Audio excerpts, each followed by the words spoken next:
In the land of the blind, the one-eyed man is king.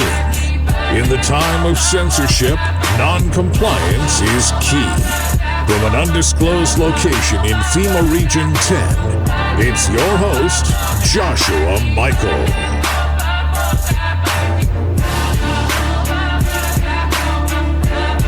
Welcome, folks. Welcome to Non-Compliant America. I am your host, Joshua Michael, here, tuning in live today.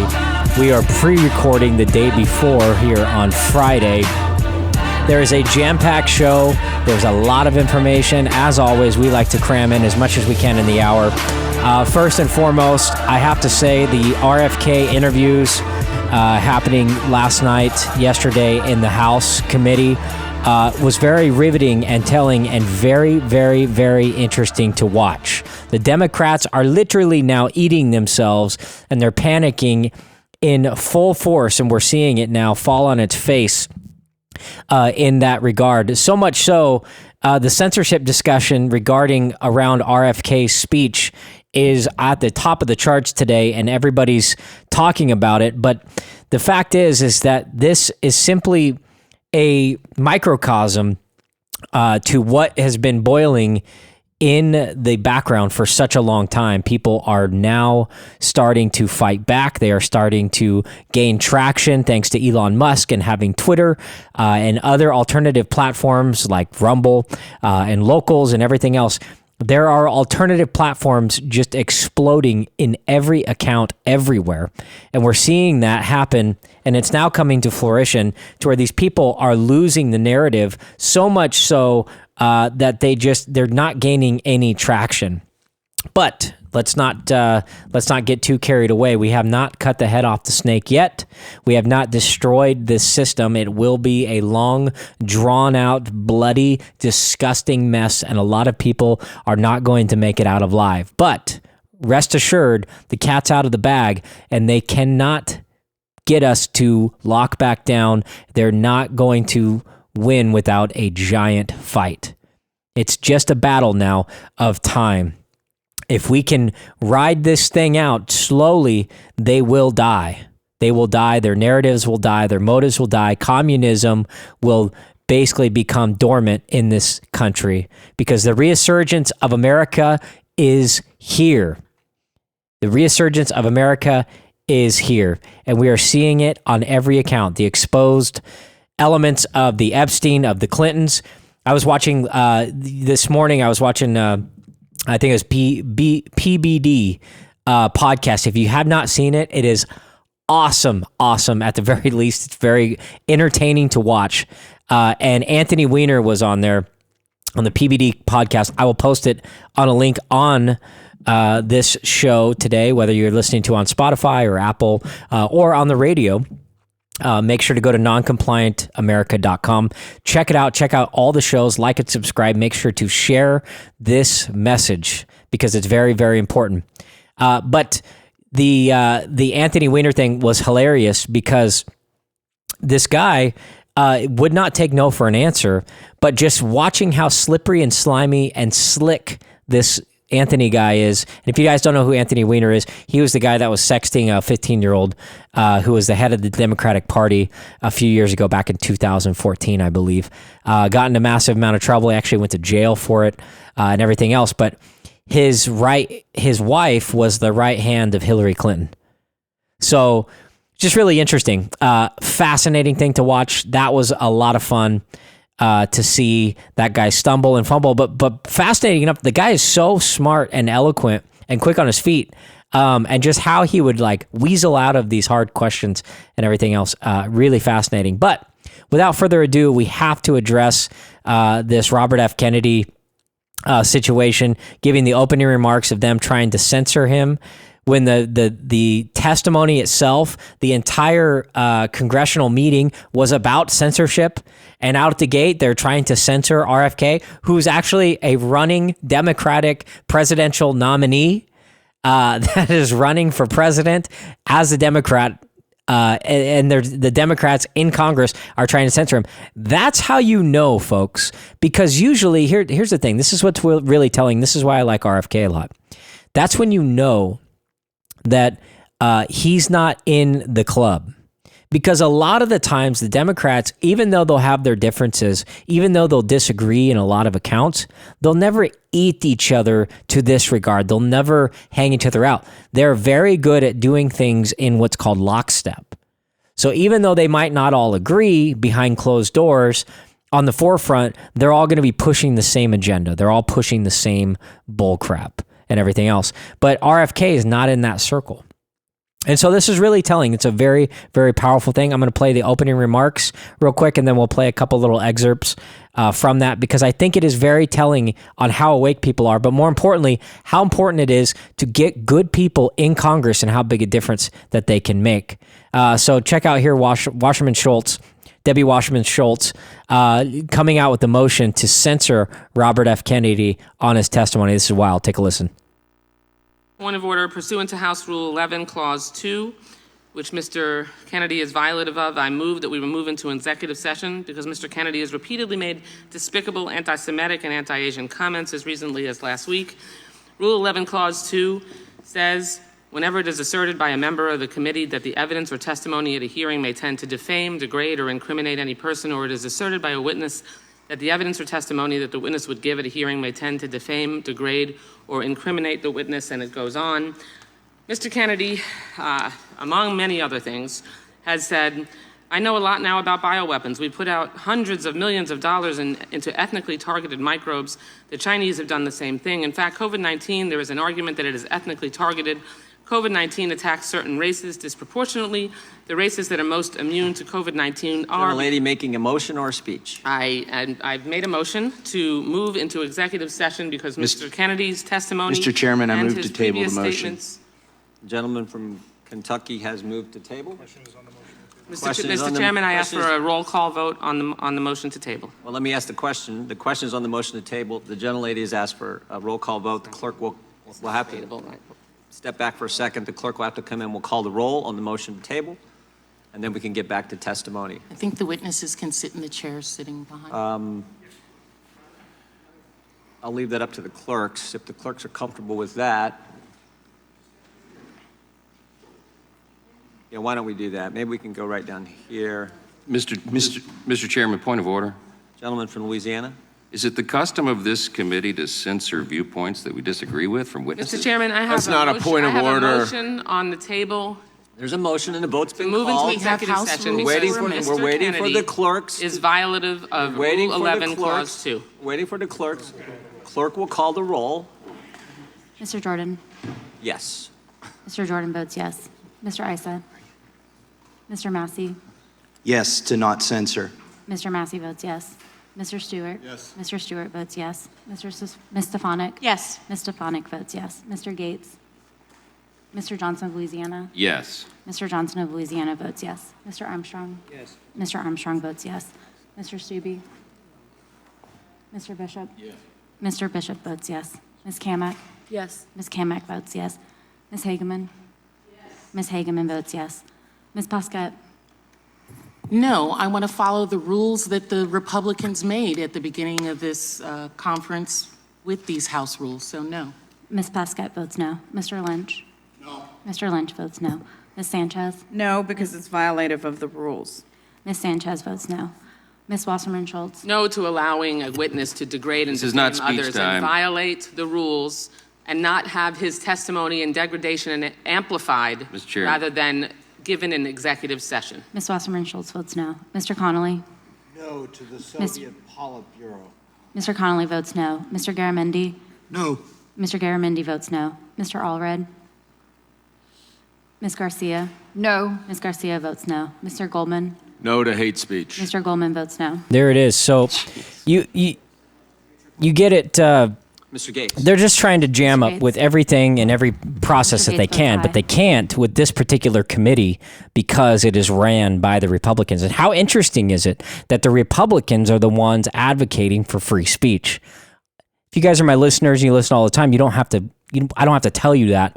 Obviously, we understand what's happening. Obviously, we understand where the left is, where the Democrats actually are, right? And I won't get too much into my predictions, but here's my prediction right now. I predict between the next 6 months. I would say it's probably 6 months. They're going to out RFK so badly and try to dilute the waters and basically kick him out of the party and not let him speak, not let him be recognized. They're not going to observe him in any of the primaries. They're not going to let him have any debates. They're not going to do anything, even though he is by far the front runner for the Democratic Party right now. He's got the most traction. He's been campaigning the best. He has the best following. I mean, he's polling from both sides of the aisle. There are people that voted for Trump in 2016 that are now voting for RFK this year. They voted for Trump in 2020, and now they're going to be voting for RFK. There are people like that are more centrist, kind of down the middle people that RFK is going to be polling from, which is great. And that's good because he has a good, strong message. And the big message that he has, and Tucker Carlson talked about this, is the fact that he is anti-war. He's not anti-vax, but he wants to have transparency and liability. He wants the liability protection removed from these big pharma industries. Right now, he states, and we'll get more into a little bit more of his statements in regards to censorship, because I think it's very telling and it's very important to hear, which I'm going to play here in just a minute, because I think it's very important for us to be able to recognize who RFK is and not have to go through all of the talking heads that are talking about him, but let him speak for himself. So let's just take a listen for this, then we'll get into the other side. We're going to talk about the Salem tax, the city of Salem, and the nonsense that's kind of tied in with that right now, but what we need to do as citizens right now to get involved. But without further ado, let's get the RFK speech. Here we go. Thank you, Mr. Chairman. And I want to start. I want to put aside my written statement for a moment and address one of the points that was brought up, I think an important point by the ranking member, that this body ought to be concerning itself with the issues that impact directly the American people. The rising price of groceries, 76% over the past 2 years for basic foodstuff, the war in Ukraine, the inflation issues, the border issues, many, many other issues that concern us all as a nation. We can't do that without the First Amendment, without debate. When I gave my speech, my announcement speech in Boston 2 months ago, YouTube, I talked about all those issues. I focused on grocery. I focused on the fact that working class people can no longer afford to live in this country. I talked about inflation, all the issues that deeply concern you, and that you've devoted your career to alleviating those issues. 5 minutes into my speech, when I was talking about Paul Revere, YouTube deplatformed me. I didn't talk about vaccines in that speech. I didn't talk about anything that was a verboten subject. I just was talking about my campaign and things, the conversation that we ought to be having with each other as Americans. But I was shut down, and that is why the First Amendment's important. Debate, congenial, respectful debate is the fertilizer, it's the water, it's the sunlight for our democracy. We need to be talking to each other. Now, this is a letter that many of you signed, many of my fellow Democrats. I've spent my life in this party. I've devoted my life to the values of this party. There's 102 people signed this. This itself is evidence of the problem that this hearing was convened to address. This is an attempt to censor a censorship hearing. The charges in this, and by the way, censorship is antithetical to our party. It was appalling to my father, to my uncle, to FDR, to Harry Truman, to Thomas Jefferson, as the chairman referred to. It is the basis for democracy. It sets us apart from all. Powerful video. You're listening to Non-Compliant America at noncompliantamerica.com. We'll be right back.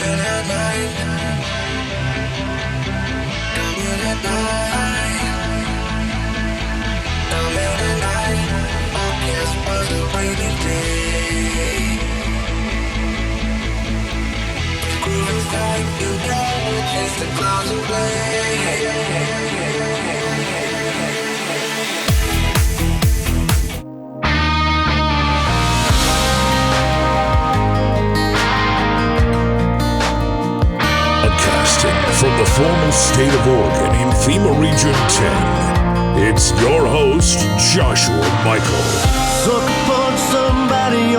Welcome back, folks. Second segment. Here we are. Coming in with that good old Jason Aldean. I like everything that's banned. There's something about it being non-compliant. Not doing what they say what we should do. Not going quietly into that good night. That's the American way, folks. The song is getting banned everywhere right now. We're just saying, hey, come try that in my town. Come try that in my small town. We're done. We're fed up, and we're done with this communist crap. We're not going to listen to this crap anymore. We're not going to induct our kids into it. We're going to be fighting them tooth and nail. Everything else to restore that American system and the American way of life. God, that's a good song.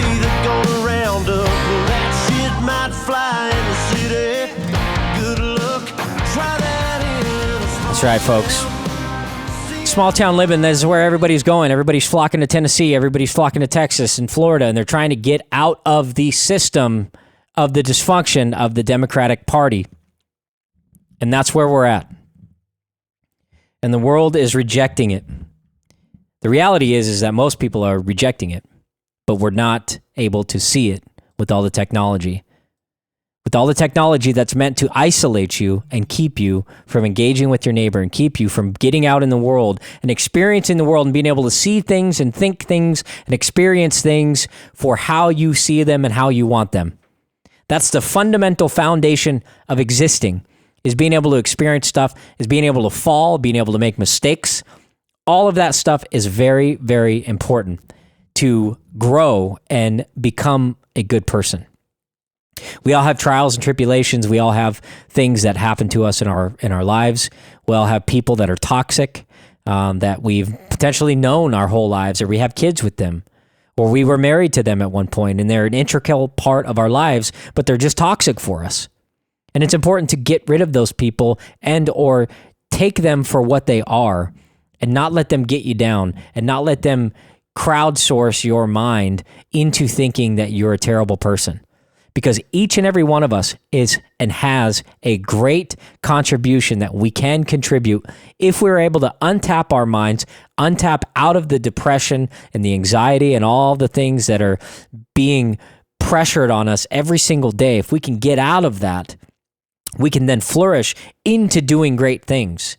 When you don't have, imagine this, if you woke up this morning and you didn't have any responsibilities to do anything and you had nothing to take care of and you had unlimited money, we'll just say money. You had unlimited money and a full week to do whatever you want. What would you do? Ask yourself that question. What would you do? Because the answer should be what I'm already doing. If you're not able to do things like that and be able to let go and be able to explore different things in our lives, because life is boring if you get into the monotony, if you do everyday stuff every single day. It gets boring. We like to break it up and do hobbies and different things like that. I like to research things. I like to look at conspiracies. I like to dive in, have interesting conversations. I like to talk to people that I disagree with and hear their perspective, how they got it, because sometimes we can meet in the middle. Sometimes we're actually saying the same thing from a different side of the candle. Sometimes we're burrowing into the same topics. We just have a different approach on how the topics should be handled. Or sometimes people are overly sensitive to topics, which then leads them to get defensive and not be able to have a conversation. Right? But I think that stuff's interesting. I like breaking the barriers, just like what RFK is doing right now with the Republicans and Democrats. The Republican and Democrats, that it's such a old school term now that there is a lot of things in the middle, especially when these elites are destroying and deindustrializing the entire planet. We all have something in common, is the fact that we're not in that club. And we're going to be left behind if we don't get involved and don't get on board with all of this stuff. And it's very important. One of the things that we can get involved, if you are from the Salem area in Salem, Oregon, is on June 10th, the city council adopted a new employee paid tax on wages to make the city of Salem more money. They want more money. They want $500 a year, roughly, per person to even exist and to work in the city of Salem. How ridiculous is that? Now, these guys are suggesting a petition, which I think is great. We all should sign the petition. You can go to letsalemvote.com. Here's the problem that I have with this, right? Is one, you have Kevin Mannix's group jumping on board. They're going to start to try to raise money and take money from everybody, which I disagree with because they did that with the school board members, and ultimately they funneled a bunch of money into their pockets, and they weren't actually helping the people in the communities, right? Second is that why don't we just not recognize this tax and don't pay it? I think that's the petition that I want to sign. You know, because if we're going to vote ourselves out of a tyranny, that RFK said it. RFK said you can't vote yourself out of a tyranny. Why are we trying to vote for something that we already know the elections are stolen? We already know the elections are tampered with. We already know there's a lot of dysfunctions and irregularities within the Oregon voting election system. Like, again, I guarantee you, nobody voted for 114. Most people that I talk to, one, either don't even know what 114 is and they never voted on it, or two, they did not vote for 114. Almost everybody. So you can't tell me the elections are safe and secure. We know that they're not. So going this direction, yeah, I get it. It's honorable. It's the proper thing to do. But why are we going to sign a petition? You know, really, we're going to sign a petition and they're only giving us less than 30 days to sign it. And they want 6,000 people to sign it and then put it in a Dropbox, and for us to expect them to trust them to do the proper thing. The best thing to do is just don't pay it. Let's get a group of businesses and people. I guarantee you everybody would get on board with this. And you know what? We're all just going to get together. This is what happened in 1775. This is what they did in 1775 and declared independence against that. Now, this is a much smaller scale, but they don't have an enforcement division. They don't have any way to regulate you. They can't take away your bank accounts. They can't seize your bank accounts. They can't do anything. The city of Salem has no jurisdiction to even enforce this tax. Why should we pay for it? It's ridiculous. They're going to want you to opt into it and probably send you a bunch of threatening letters and say this, but at the end of the day, there's nothing that they can do. So the best thing we can do is just not pay it. Tell them to pound sand. Let's get the coalition together of thousands and thousands of people to do the same thing. That's the move that I think we should do for the city of Salem tax. We'll be right back.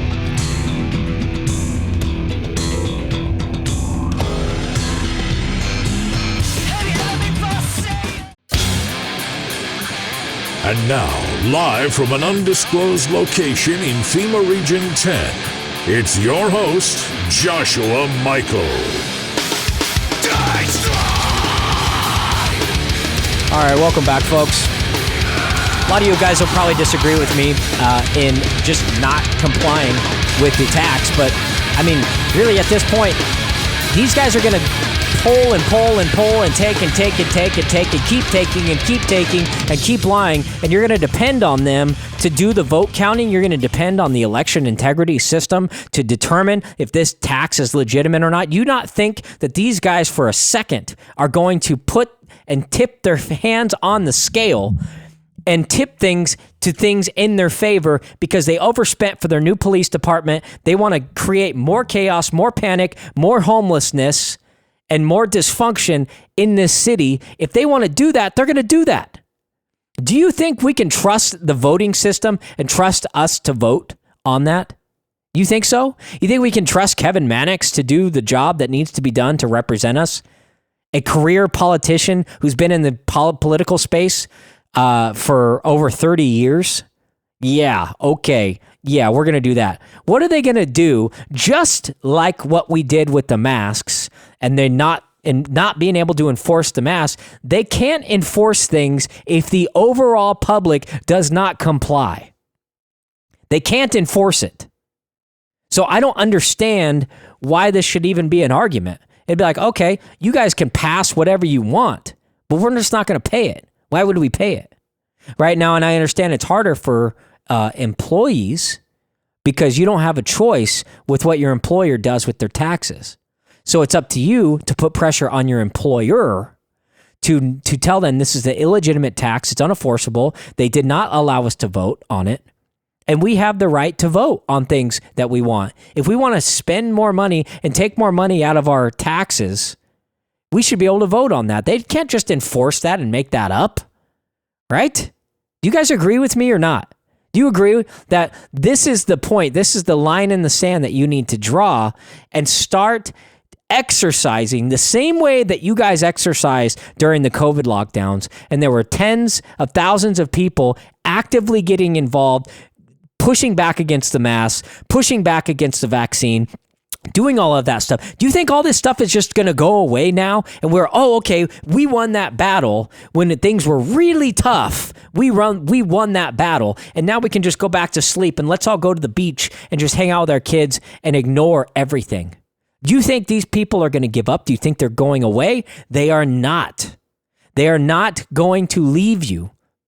They're a turd that won't flush. You got to flush that thing down. But more importantly, you have to address it for what it is. You have to address these people and you have to tell them, no, my body, my choice. Hey, my paycheck, my money. How about that?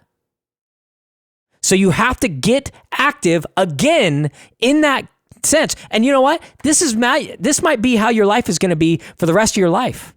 This is how just the way it is. So just like you wake up and put your shoes on, you eat your breakfast, you take your shower, you brush your teeth, all of those things, we now have to engage with fight local tyranny embedded into that system.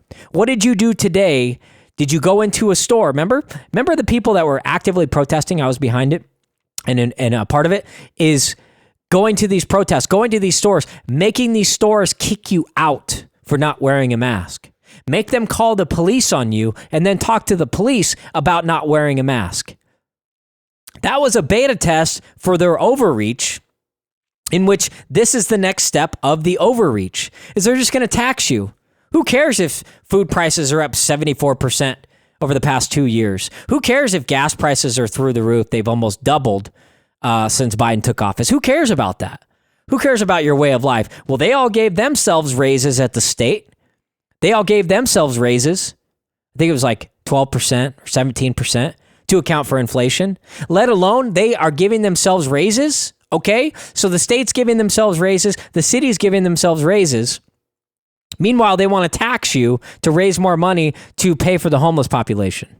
Why don't they just take it out of the $1,000 a month that they're going to be giving all the homeless people, the state? Why don't they just do that? Why don't they just start taxing the homeless? How about that? How about they take $500 a month from the homeless? The city of Salem can have that. They don't need it from the working class people who are already starving, who are already struggling, who's already creating more homelessness from the existing economy and the existing infrastructure that's going on. It's going to create more homelessness, let alone the existing homelessness problem that's coming on that I don't think was back when economy related. It was policy related, because you can do drugs, sit around, do whatever you want. Doesn't matter. Come to Salem. It's a crap hole. Crap on the streets. Piss on the thing. Yell at traffic. Yeah, it's cool here. Come on. They don't even fix the roads here.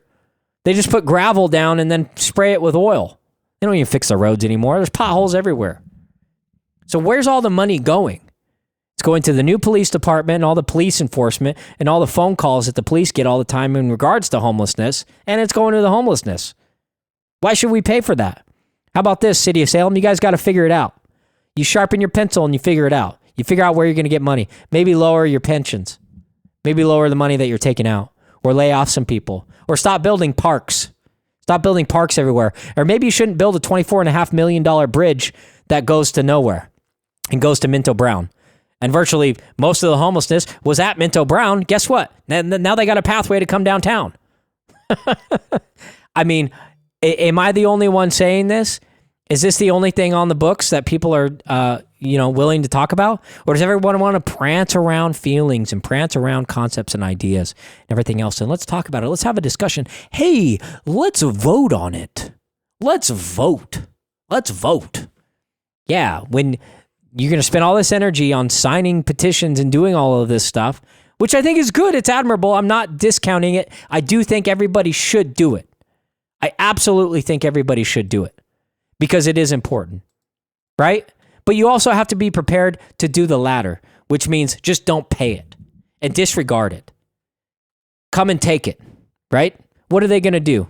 What are they going to do? Right? But it's getting a lot of traction because a lot of people are pissed off. Why would they get this? Why would they take more money? It's crazy. But it just shows you the level of tyrannical overreach that they're going to continue to do time and time and time and time and time and time and time and time and time again until, next thing you know, you just won't make any money. They'll say, hey, you could just not work today and we'll pay for all your food, but you got to put this new chip in your system. We're running an experiment. Come to this experiment center. Come to this experiment camp. We're messing with this technology. I haven't even got to that news yet. Right? There's a mind-reading headset that they don't have, that they have that this kid's demonstrating. I'm gonna play a little clip of it. It's just short and sweet, but that's what's coming is the mind-reading technology, the ability to implant things into your brains. Like that's the future that we're getting at, and just the level of ridiculousness that we're at. To where they're going to think that they're going to be able to go in and the 8 of them are able to go in there and just vote on a tax to start taxing people. What are you guys going to do about it? What are you going to do about it? I suggest you sign the petition, which again, it'll be on my website. You can go to noncompliantamerica.com and you can sign the petition on there. It's letsalemvote.com. And you can sign the petition right there. I would personally hand put it into the Dropbox. It will make a difference. They want 6,000 petitions by August 9th. That's just around the corner. It gives us no time to do anything. You can't even put a successful marketing campaign together in that period, right? But they're doing it. We'll see what happens, right? I'm sorry I'm not very optimistic about it because you can't let the fox control the hen house. And that's exactly what's happening. That's exactly what's been doing. That's exactly what they've been doing. It continues to happen time and time and time and time and time and time and time and time again, which is the whole point of non-compliant America. Because at some point, when you're dealing with a tyrannical overreach communist group of people, you just have to say, no, we're not going to comply anymore. That's it. That's the only thing that speaks volumes. When you take away their pocketbook and they no longer can rob and pillage and plunder and take your money, then all of a sudden they're like, okay, yeah, we'll come to the table and we'll compromise with you. When we stop saying, hey, we're not going to wear your stupid masks anymore, we're not going to enforce your stupid masks anymore, what are you going to do about it? It's the same thing. It's the same tactic. The only way you're going to restore your freedoms and get things back to where they used to be is you have to start fighting for them. Through peacefully, non-compliant, politically is how you need to do it. And that's the stage that we're at right now. Because this is something that affects everybody. It's going to affect everybody locally. And these city council people, they don't care about you. They're more concerned with green energy and climate change and zero emissions by 2026 to go with the Klaus Schwab agenda. They're on a whole nother level. And they think that they've already conquered you. They think that they have no accountability. They think that they can do whatever they want. And it doesn't matter. There's nothing you can do. You can go sign your little petition and whatever. They're going to do it anyway. Because what did I say last time before they even did the vote? I said, I don't care how many people are going to be there. They're going to show up and they're going to be there.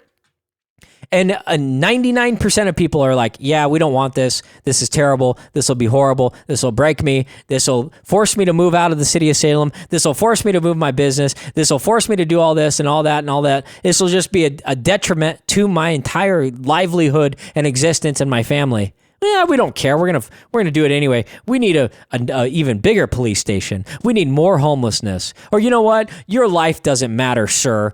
Your middle class income.